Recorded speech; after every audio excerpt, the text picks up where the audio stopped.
Hello chess lovers, Soren here, and in today's video I want to share with you a game which reminds me of the famous Tomb game. In case you missed it, the link I will pin in the comment section. That game I've already covered on my channel.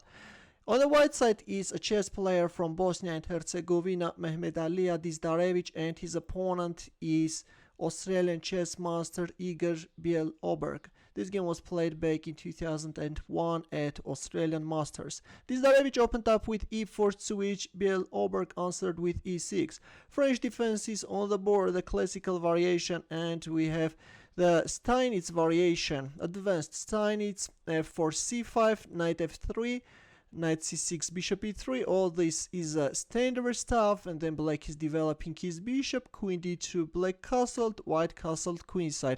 And so we have opposite side castling, something which we can see very often in the games I'm covering, and that's natural because these type of games are leading to a sharp sacrificial battle. This game is not an exception. Now white will attack on the king side, black will counter-attack on the queen side. Then black decided to go for an exchange on d4 as well. b4, knight d2, knight c5, h6, g6, g4. Yeah, both players are making very natural attacking moves. Rook h3, although f5 is something worth of taking into consideration, but white decides to switch his rook into the game from the third rank. It can serve both as an attacking idea as well as a defensive resource in some cases. Why not?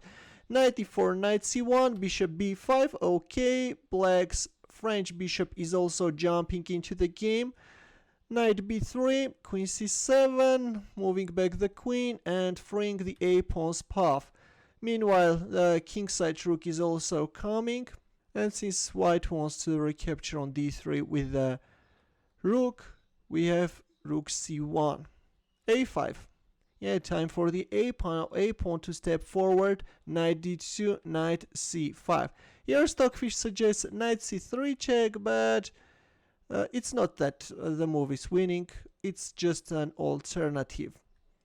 The fight goes on. Instead, in our game, after knight d2, we have knight c5, rook e3, a4, b3. So far so good, but b3 spoils everything, and at this point it was high time to go for f5. Instead, we have b3, and now let's see what's the problem with it. Queen a7, rook f3, rook a8. Yeah, already a takes b3 is the threat. That's why white played queen b2, knight e4, takes, rook ff1, a3. And now white is forced to put his queen on a very awkward square. White's position looks miserable, guys. And this was the reason that I compared this game with the famous Tomb game. Rook c3 comes and black is just burying this queen, guys. What's happening? This is like a puzzle from Otto Blathy's collection. Now if you protect the rook, then e3 is coming. If here, then queen c5. If here, then rook d8 and then rook d2, right? You can't do anything. So white played rook d6. And actually even rook c2 is winning, but we have queen c7, black is forming a battery, rook dd1. Well, if rook d2 then e3, and if here then takes. Yeah, checkmate, there is no defense. So white played rook dd1. Actually, white's last two moves were very dubious, and with this next move black forced a resignation.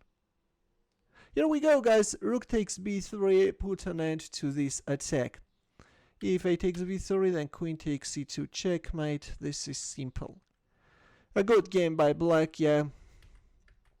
And on the other hand, at some point, of course, white missed his chance to go for f5, played b3, and his position collapsed very quickly. He found himself in a very ridiculously, I would say ridiculously passive position.